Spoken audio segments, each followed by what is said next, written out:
অসহ্য গরমে সুস্থ থাকতে খাবার ও পোশাকের প্রতি সবারই বিশেষ নজর থাকে। এ সময় শরীর আর্দ্র ও ঠান্ডা রাখা প্রয়োজন। গরমে পানি শূন্যতা একটি বড় সমস্যা। পানি শূন্যতা থেকে ক্লান্তি ও অবসন্ন ভাব হয়। খাদ্য তালিকায় দই রাখলে নিজেকে কিছুটা শিথিল লাগবে, এটি মুড ভালো রাখতেও সাহায্য করে। এই সময় খুব ক্লান্ত লাগলে একটু দই খেয়ে নিন। এই গরমে দই খেলে শরীর ঠান্ডা থাকে। দই রয়েছে ক্যালসিয়াম, ভিটামিন ডি, ভিটামিন বি12, জিঙ্ক ও ফসফরাস। শরীর ঠান্ডা রাখার পাশাপাশি দইয়ে রয়েছে আরও উপকারী গুণ।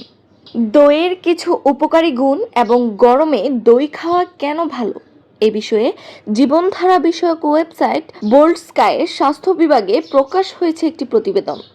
দইয়ের মধ্যে রয়েছে এক ধরনের ব্যাকটেরিয়া যা হজমে সাহায্য করে ও রোগ প্রতিরোধ ক্ষমতা বাড়ায়।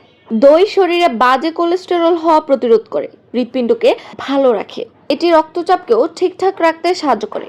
দুধ খেতে ভালো না লাগলে দই খেতে পারেন, এতে দুধের মতোই পুষ্টি থাকে। হাড় ও দাঁতকে ভালো রাখে দই। এটি হাড়ে অসুখ, অস্টিও আর্থ্রাইটিস ও অস্টিওপোরোসিস প্রতিরোধে কাজ করে। গরমের সময় ডিসেন্ট্রির সমস্যা অনেকেরই হয়। এক কাপ দই খাওয়া ডিসেন্ট্রির সমস্যা উপশমে অনেকটাই কাজ করবে।